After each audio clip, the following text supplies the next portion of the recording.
are back, and we are honored to showcase a personal development trainer and author, lifestyle consultant, and motivational speaker with a background in English, psychology, counseling, including crisis and trauma counseling, hypnotherapy, metaphor therapy, and teaching children with special needs. She is also a licensed practitioner of neuro-linguistic programming, a distinguished Toastmaster, her training, motivational workshops, programs, and keynote sessions focus on individual development through interactive learning and mutual empowerment.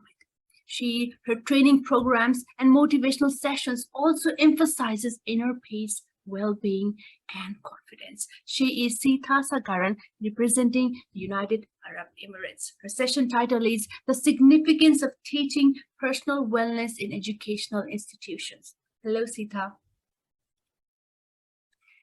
Seetha, you're on mute. I'm sorry.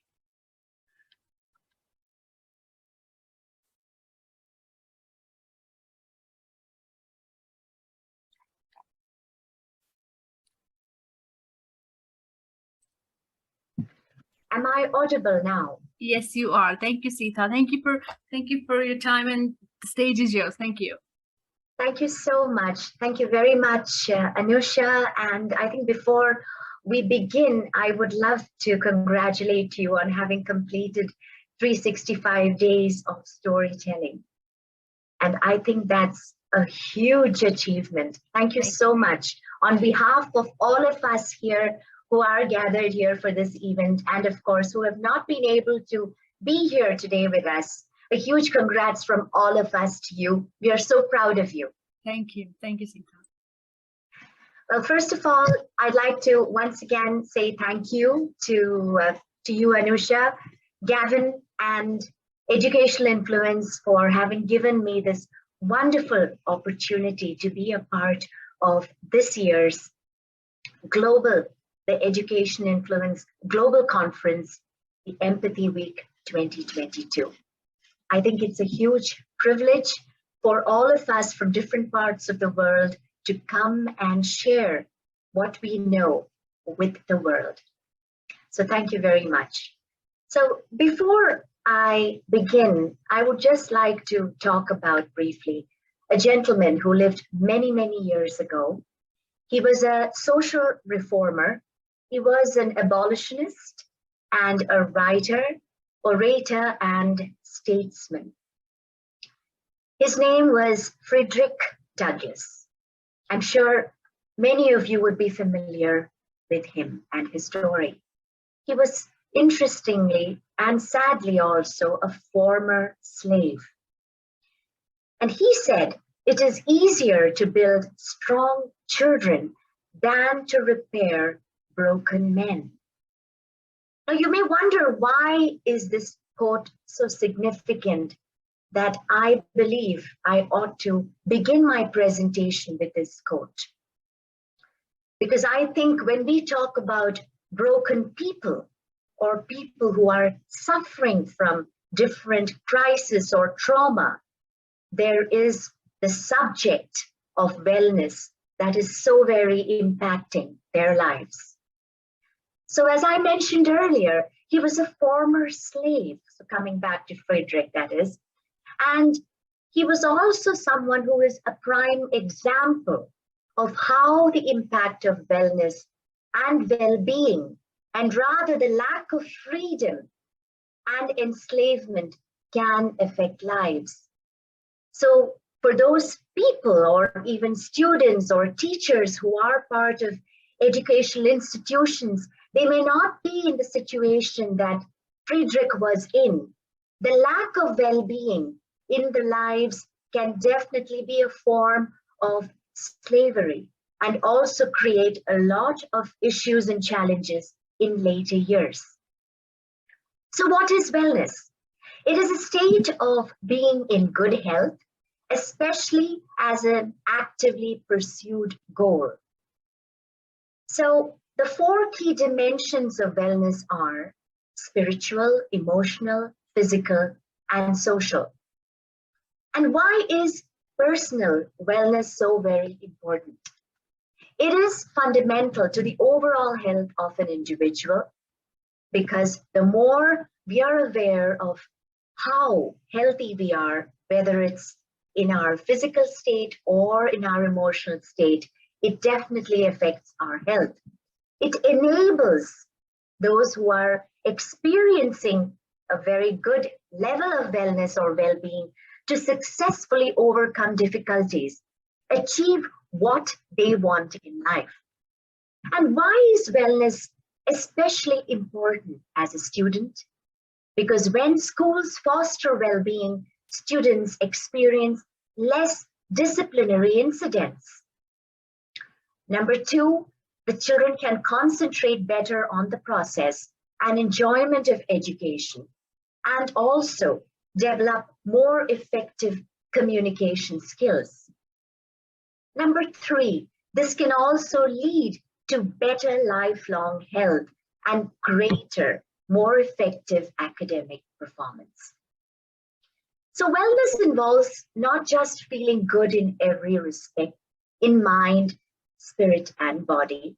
It's also by imbibing good health habits, a student has better energy and ability to focus on studies as well as progress. So what is the importance of a wellness program in schools? Now, before I talk about students, I would love to talk about the teachers. And I know we have majority here who are teachers. And I definitely believe that it's teachers who the school needs to focus on when it comes to the implementation of a wellness program. Now, many of the teachers might ask me, why? Isn't it more important? Because as teachers, I know how dedicated all of you are and how much you value the importance that you give each day, the time you give each day to students.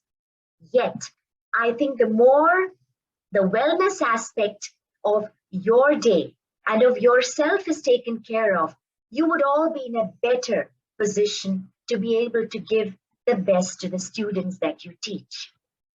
So I would now like to actually talk about how and why is it so important that schools need to focus on the teachers first of all. So it first of all helps teachers to be holistically fit and healthy. So how do we go about that? And why should schools and institutions promote the importance of teachers' well-being? Because I think the more that teachers are taken care of, the more there will be less anxiety and stress for teachers. But coming to that a little later, I would like to talk about how wellness can help students, first of all. The first thing would be it can help reduce the prevalence of health risk behavior. A lot of teachers and a lot of educators would find that, especially in today's extremely, I would say, active in terms of technology and in terms of the distractions caused by technology, students are facing tremendous challenges, not just from the pressure of being part of an age group where they are trying to find themselves. They are also struggling to cope up with the amount of pressure that social media is inflicting on them.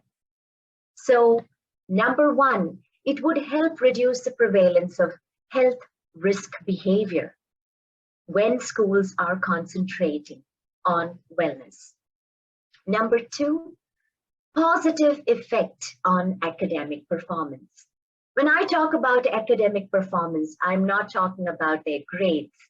I'm talking about how well and how receptive they are to the teacher's efforts in teaching them a subject, in bringing a subject to life for them.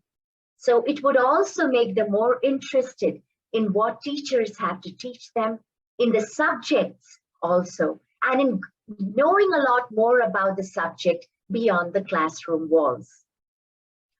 And every day in school, when wellness is given importance, students will have the opportunity to learn important behaviors and skills needed to engage in a healthy. I'm sorry, can you all hear me? Yes, we can hear you. Thank you, Seetha. Okay, I'm sorry, because it just said that I have to unmute myself. So I was a little bit surprised about that. Sorry for the interruption. Yes, so every day in school, as I said, is an opportunity for students to learn about the importance of behavior and skills so that they can engage in a better lifestyle. Well-being directly affects our actions and emotions as well. And since it is a continuous circle, everyone needs to achieve optimal wellness to reduce stress and reduce the risk of illness and ensure positive interactions. Now we come to teachers, as I mentioned earlier, how schools and universities can improve the wellness of their educators. The first step would be to bring about a wellness program. So how do we look at a wellness program? They can make a very systematic, they can take a systematic approach to teachers' wellness through questionnaires and surveys, number one, because to know the level of anxiety and stress that teachers are experiencing. Number two, wellness programs can be introduced by the admin or the school health teams or even a single school staff member who believes that wellness is to be considered. Now you may wonder, can any teacher take up this role? And I firmly believe that any teacher can take up this role. In fact, any educator and any teaching staff member, especially because of the resources they are likely to get, not that the non-teaching staff cannot, they too can. But the more, if a person is inclined to know about wellness, would like to take the initiative in bringing about a wellness program into the school, it is definitely possible. So if your educational institution can find even one member willing to take up this challenge and initiate a program, please support them. Because the more people are passionate about wellness, the more they are able to implement it with a great supporting team. So that is the second step. And of course, the third one is helping provide areas of wellness through resources and counseling. I know many schools and universities, in fact, I would say all schools and universities have a counselor, and they do have a department where these requirements are taken care of. But we are talking about implementing a wellness program into the school so that teachers, as much as students, can benefit from a greater state of wellness when they are coming to school. The fourth one is recognizing staff contributions and achievements, celebrating milestones. When we talk about celebration, I'd like to once again mention to you all about Anusha's achievement. Now, we are all part of a global family, and we are all privileged to be part of this family. And I think just like in a school, when we like to celebrate a teacher's achievement, it's the same feeling of happiness when we congratulate and feel happy about Anusha's achievement. So celebrating achievements is also very much part of promoting wellness in our organization and in the teaching or the educational institutions that you are a part of. Number 5 is the exercise challenge. Now, I'm not someone who is very fond of regular running, perhaps, although I love yoga. I do some kind of exercise daily, including a little bit of dance exercise as well. But apart from that, I'm not really someone who's totally sports oriented. It doesn't have to be so. for a wellness program to include an exercise challenge, it could be just setting up small goals for teachers to be able to achieve and also help them stay active. And number 6 is to find and share stress management and mental health resources. Now, at the end of this session of mine, I have got a small little list of links and websites that all of you are able to connect and get to know from. So I will be uploading them in the chat box after my session, and they would be also providing you some support for yourself, as well as for the teachers, as well as the students that you are teaching, and also to bring about a program into your school. What can be done? And are there organizations in the world that can help you with it? There are. So I will be providing you. So that is what the health resources and of course the links that are available today. There are plenty. What I will be mentioning in the chat box are just very few. But there are so many that the more and more you're going to look up the links that I will be putting in the chat box, it will also help you come across a lot more resources. Number 7 is building in physical activity along with the breaks with the children. So as we all know, children very much also require some kind of an exercise program.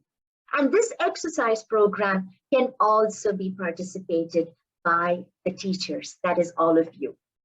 So making sure that exercise, as well as by even incorporating some mindful meditational breaks, would also help. And provide, the 8th step is to provide or attend professional development on social emotional skills. And also, how can you build up resilience?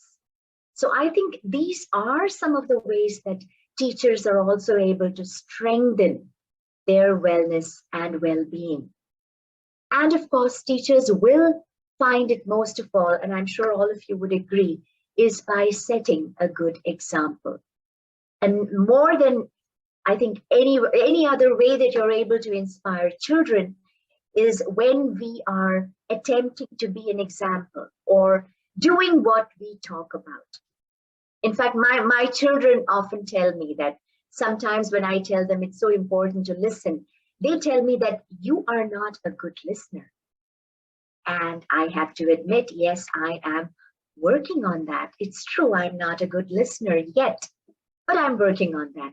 So similarly, I think the more we are conscious about setting an example, the more easier it will be for us to implement a wellness program for children, and also for us to be more involved and benefit from a wellness program which our organization or your organization might want you to be a part of. So developing student, when we come to developing the student health and wellness program in an educational organization, I would like to mention to you that it not only helps them to become a better student and a more responsible member of society, it encourages their attention and focus on health and also lifestyle skills, and also bring in a certain consciousness of how much wellness matters into school and education. They would also be able to identify links between their own health and how education helps them to become healthier, not just, of course, from a physical and mental perspective, but also with regard to how what they learn is a subject that is aiding them to take better care of themselves and others. Now, when we have a wellness program in place for students, that is, It would be supporting families and the society that, or the community that they are a part of. And this is where the role of teacher comes in. That is, as I mentioned earlier, to be a good example and understand and appreciate the importance of wellness. Now we are talking about supposing the educational institution that you're teaching in is not ready as yet to implement a wellness program. What do? There are still plenty of things you are able to do. The first step is to look up resources on the net and see how can you bring in awareness about wellness into the subject that you are teaching or the session that you have with your children. How can you bring in that? How can you create a greater awareness about it? How can you also appreciate and help the students appreciate the subject of wellness better? Number 3 is to utilize methodology that would help children develop and also incorporate these practices into their lessons. Enable them to look for materials and resources from school, from home, and of course, their community. We can also, as teachers, I think you're also in a wonderful situation to help the students get support from their home environment, that is their family. Discuss the importance of wellness with their family. Discuss it with their caretakers or even their parents so that they are supported at home as much as how much you are supporting them in school. Role modeling. I think once again, we come back to being a good example there. Role modeling is also very, very critical. So when you're coming to the school, what would you like to see in your children? I think is something that you can become more conscious about when you start practicing ways of becoming more well and focusing on your own well-being and wellness. And of course, following a more healthier lifestyle. So when you are bringing your lunch box to school and making sure that children are able to see what you bring, it would also give them an idea of what they need to eat because they admire and respect you so much. And we now come to the role of the school. When it comes to the organization that you're a part of, the educational organization that you're a part of, and how can you help bring in that change is the first step would be looking at the environment, looking at the classroom that you teach, looking at what are the ways that the school or the university is currently helping you in terms of making sure that your students are in an environment that promotes wellness. Is the environment safe? For example, if you have a playground or if you have a lot of the resources in your organization, let's say even the labs or even the computer rooms, and also even in terms of the classroom, do you have whatever is required so that the children are able to learn them? Is there adequate light? Is the classroom a place where there is as little noise as possible? What about the water? What about the food? If there is food being served in the canteen, how is the food? How is the quality of the food? Is the quality also focusing on the nutritional aspect of the food? Now, all these may appear to be very, very fundamental and very simple and obvious, but I'd just like to mention to all of you that sometimes it's the fundamental and basic things in our life that when we focus, we would understand the contribution and the impact it makes in our daily life. So keeping a close watch on these factors would also enable teachers to even communicate with their educational institution on what needs to be done so that a proper wellness program can come into place. Of course, these are some of the initial steps that could be done. We will be coming a little later to how this can be implemented as well. And of course, we come to making sure that the school is also paying attention to the needs of the students. It doesn't matter what gender they are, or what religion or spiritual beliefs they follow, and what about their socio-economic status.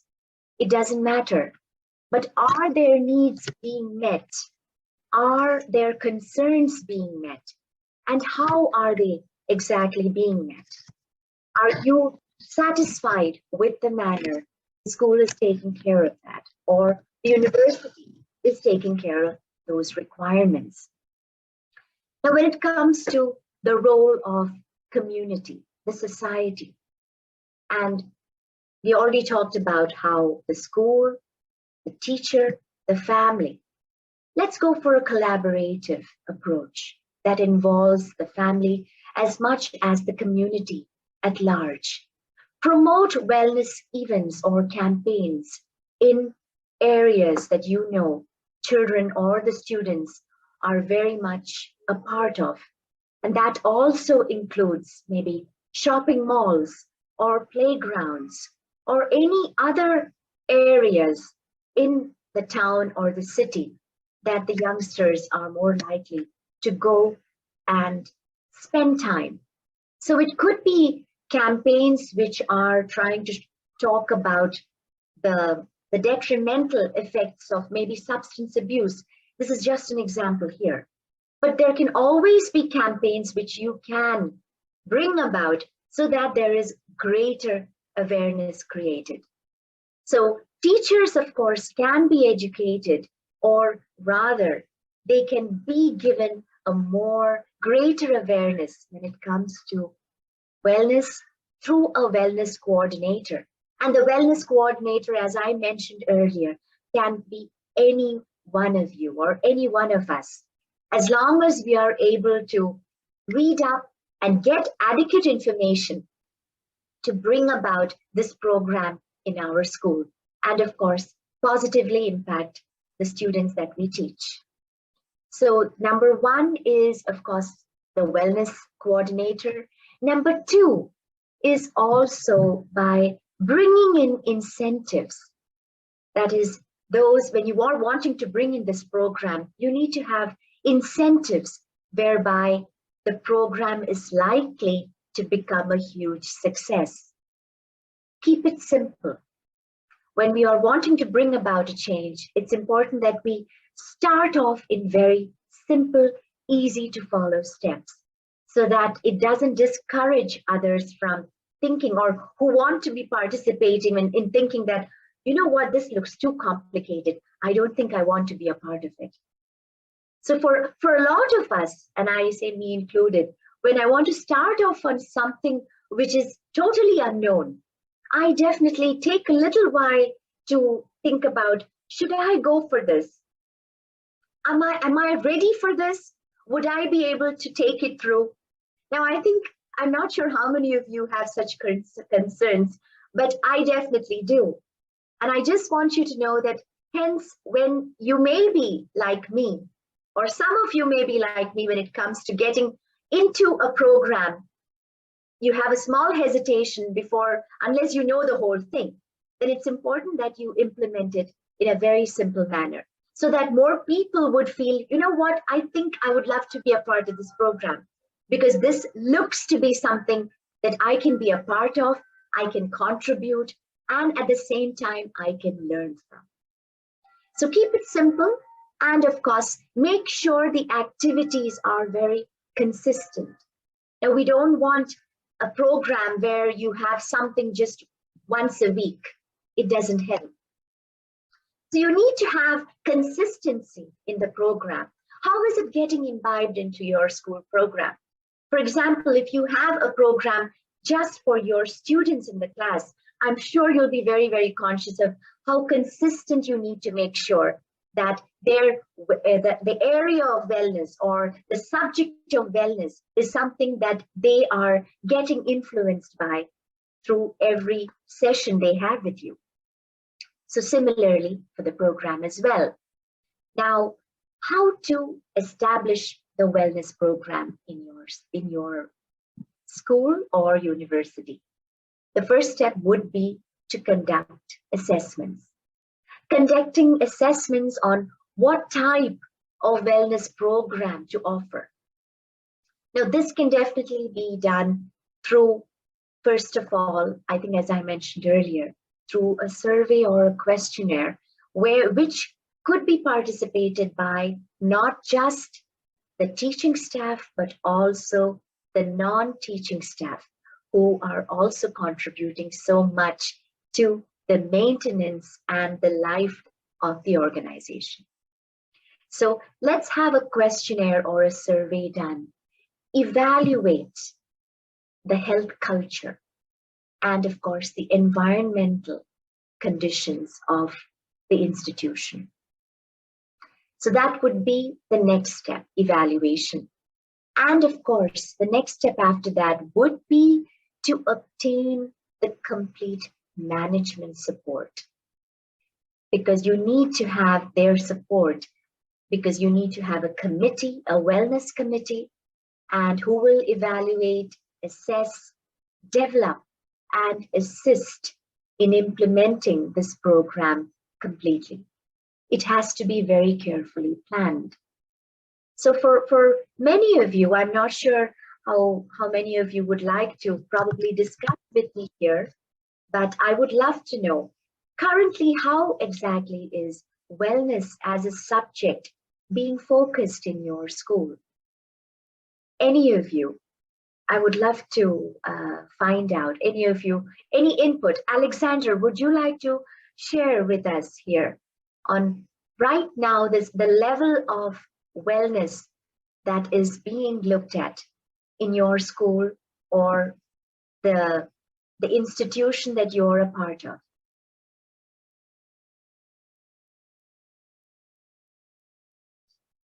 Any one of our attendees, it would be great to get your input here.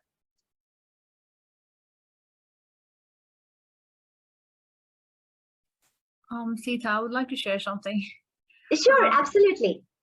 So basically, personal well-being and wellness is directly proportionally related to economic background of the student. So absolutely. By and large, students from lower socioeconomic backgrounds, including those living in poverty, tend to have lower aspirations for themselves compared to those who come from wealthier homes. So their behaviors, resilience, physical health, self-esteem, and emotions are conditioned by their socioeconomic milieu. So what is your take on this? I think I completely agree with you, Anusha. Thank you so much for this query. However, I think that no matter from where a child comes from, I think the role and the impact of the teacher is phenomenal. Because I think in every one of our lives, we have someone who taught us, and that someone need not even be a teacher in school. And there are lots of initiatives. Thank you so much, Vaishali. Thank you so much for mentioning there is no consistency. I will be coming to that a little later, Vaishali. I will just first address what Anusha had just shared with me here. So coming back to this is that no matter from where a child comes from, the impact that a teacher or a school can make is huge. Because sometimes even if one person is believing in you or is trying to inspire you to become something you are not there yet, it can happen. Now, when I talk about wellness here, I have to mention wellness is also very much connected, like you said, to also the confidence that comes from the kind of environment you're coming from. Correct.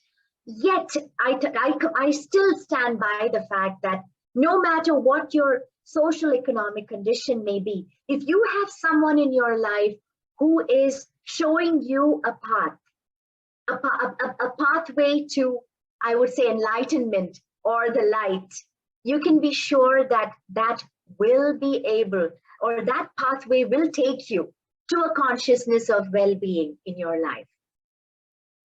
It is not easy, and maybe the teacher or that person whom the child is looking up to, it might take maybe years. Sometimes they may not even be alive to see the work that they have done for this child. I hope I have been able to explain on that point, Anusha.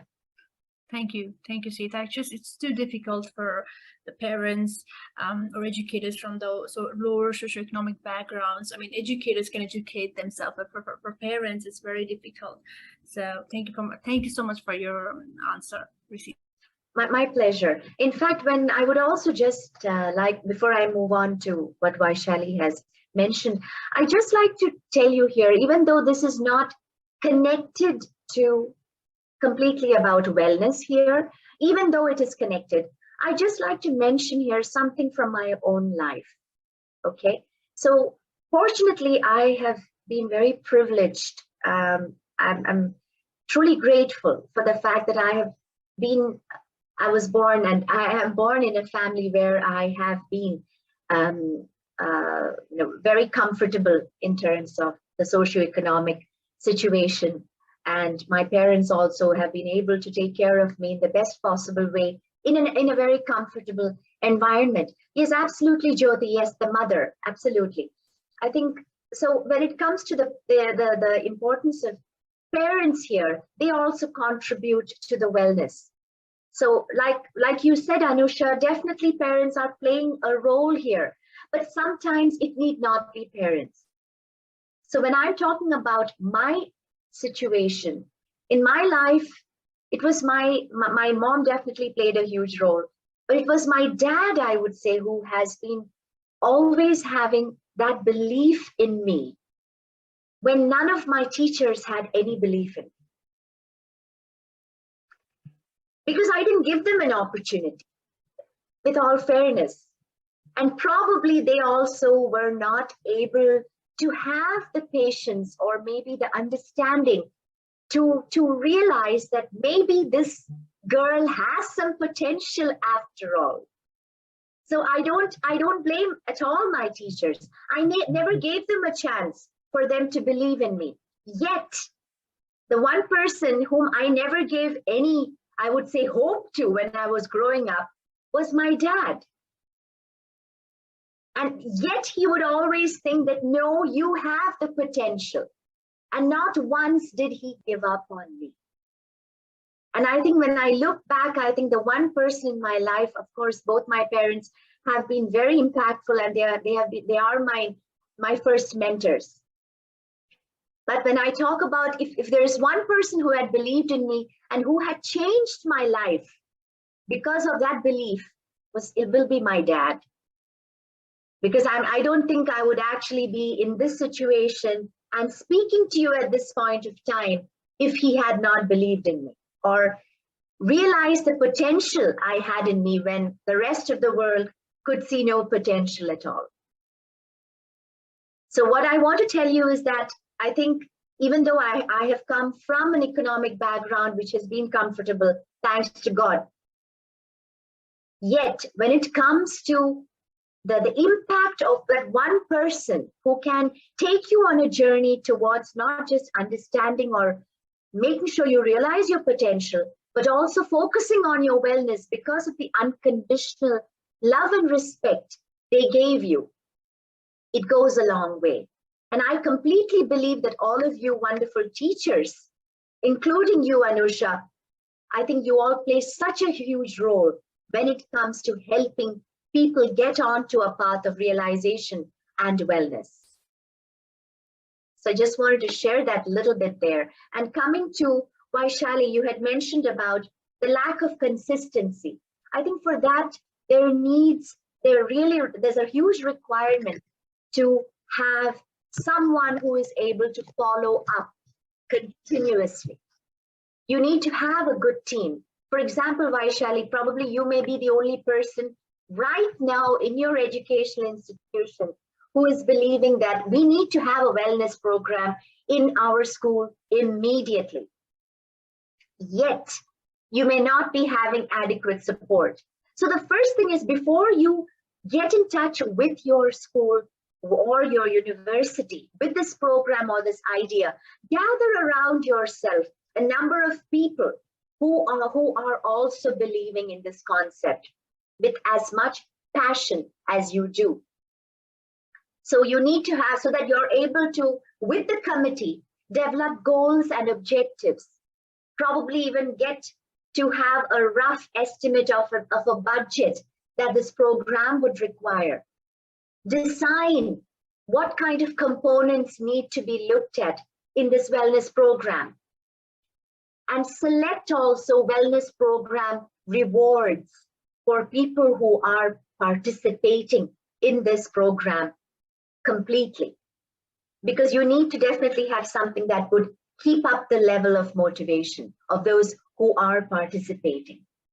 And of course, communicate the wellness program to people as much as possible, not necessarily in your educational institution.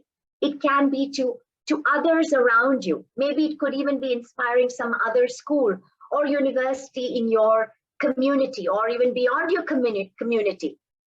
But what matters is that you are definitely keeping at it. Whatever we do, we just need to keep at it, right? So I think even this belief that you want to bring in this change, just go on working on it.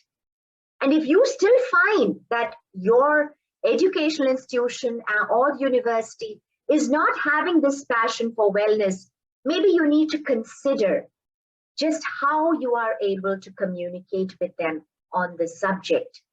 Do you need to have probably find another representative who they might listen to? And if that is the case, why? You would need to also find out, is that they are unable to probably understand this concept from you. So I think before we are able to think about consistency, I think we just need to get our homework done. See whatever we can do to make sure that we are totally prepared when we bring out this concept of a wellness program to the management of our educational institution. Have I been able okay, thank you. Thank you so much, Vaishali. And of course, I have already placed my email address also in the chat box before the session began. So Vaishali, if you have any concerns or clarifications about this, please feel free to contact me. And I would also be happy to get back to you. Okay, so I think coming back to this program, like I said, making sure there are rewards, it's very, very important here for the participants. And so that, and because we need to focus on how can it be made into a success, because the end result of any program or whatever we do is, how is it benefiting, or are the objectives being met? Okay, and of course, make it fun. I think we all learn the best when things are fun. So make sure that, I think the subjects, I think I think ever since this concept or the change, we're talking about change of education is being considered. We talk about learning through fun, engagement, interaction. So the same thing applies for a wellness program as well. Make it fun, make it exciting, and also make sure there is a time frame to it. So for how long is this program going to be run? And even if this program is going to be run for a very long time, you need to have certain milestones to it. Okay, so we have, for example, let's just say January, February, we're going to have a wellness program, let's say focusing on stress management. Okay, January, February. Then of course, March, April, we're going to be talking about how to give back to the community. So we're going to talk, the subject could be about charity as part of the wellness program. So you're actually focusing on different areas of life that impacts us directly or indirectly. Because whatever impacts society actually impacts us as well, as we all know. So I think to have milestones also would be very important. And probably the most important fact that we need to remember about initiating a wellness program is to have a champion. Now, a champion is someone who is imbibing the qualities that you are or we are looking for when it comes to achieving or the success of the wellness program that's being initiated. So is there somebody in your organization whom you all are looking up as, oh, I would really love to be that person, or I would really love to be following a lifestyle of the person? Can wellness be included within daily academics? I think it can be. I'm not sure how you pronounce your name. Is it Toral? I hope it is. You can just give me a yes if it is. Toral, I think it definitely is possible. However, I have not, actually, I admit I have not done any research when it comes to how wellness can be incorporated into every subject or in terms of the academic knowledge which is being shared to a child. Yet, when you talk about it, I think it sounds very exciting because, for example, if supposing you are teaching English, in fact, my background is English. I'm currently doing my PhD in English. So probably that's why the first subject that came to my mind is English. For example, if you're teaching, if you're a teacher who's teaching English, you can definitely think about subjects that are relating to wellness. That could be even poetry. You could think about books that the child might or the student might enjoy reading on with regard to whether it could be something relating to fiction or non-fiction, and how has probably maybe a character that you are discussing in your session. It could be relating to either fiction or non-fiction. What do they do? And what have they done to take care of themselves? How have they focused on their wellness? Or if they have not, how has it impacted them? So I think if you look a little deeper, we can actually find ways on making students get more aware about wellness and how important it is. In fact, talking about wellness, there is this lady, in fact, on LinkedIn. I'm specifically mentioning that because I love reading her posts. She's a writer and her name is Olivia. I'm sorry, I don't remember her second name. And she's a writer and she brings out with great posts all relating to literature and to writing. And I think I think as educators or teachers, if that kind of an approach is taken or adopted, it can really make the subject you teach a lot more interesting and a lot more fun to understand. At the same time, it also brings about a certain consciousness on wellness, on also understanding, appreciating. Thank you, Anusha. And also appreciating on how much we have to be grateful about so that we can make the best of what we have. So I think that kind of a consciousness can definitely be brought in by, through the subjects, definitely. But if you ask me with regard to any specific subject, with English, I was able to kind of give a small glimpse there, but with other subjects, it would be difficult. But I'm sure you all would be very, very creative and come out with various ideas. I have no doubt about it. And of course, I think when it comes to maintaining a wellness momentum, schools can actually follow the concepts of connecting, learning. My pleasure, Toral, my pleasure. Connecting, learning, being active, taking notice, and of course, giving as well.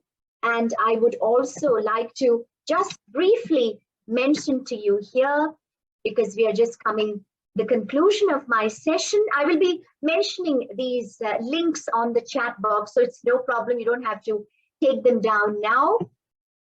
You can actually talk about, there are certain organizations, in fact, charity organizations, who are very happy to assist schools as well. When we talk about connecting, it could be having, let's just say, morning greeters at the gate who are there to greet children with a smile. And you can even have a Be Nice to Someone campaign to help connect people to each other. And of course, Being Someone Else's Shoes project. Now, these are all just ideas and campaigns you can actually bring about in the educational institute that you're a part of. And also Empathy project, encourage students to connect more with people that they don't know. And have a buddy stop. You can even have, yes, you can have a Wow Wednesday. This is also a concept where you can have a lunchtime club where you can just go out to the playground and with a different activity or game, and ambassadors would be able to demonstrate this game and encourage people who are feeling left out or not sure what to do to join in. You can have a reading or a Lego table in the playground, have a reading shed, implement a worry box system in each class in which the well-being ambassadors can check on a weekly basis.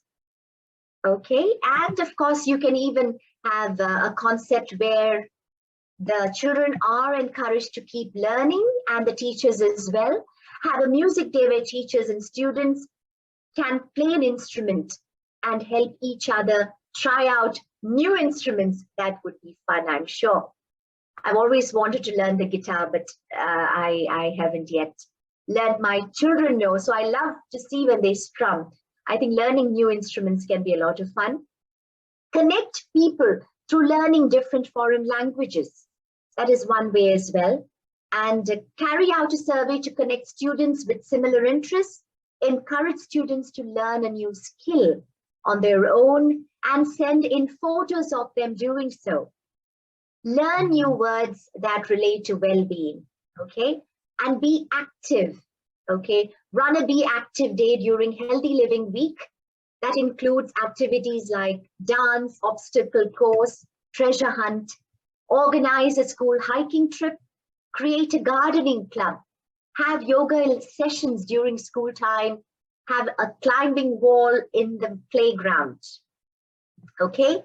And of course, promoting the whole school well-being ideas, putting posters around school with inspirational quotes and positive affirmations, well-being awards, and at the same time, develop a short film to share with the school about mental health awareness, and probably create key rings. You can encourage students to probably create key rings with 5 ways to well-being, inspiring quotes from around the world, photos of well-being ambassadors also placed in the institution, around the within the institution.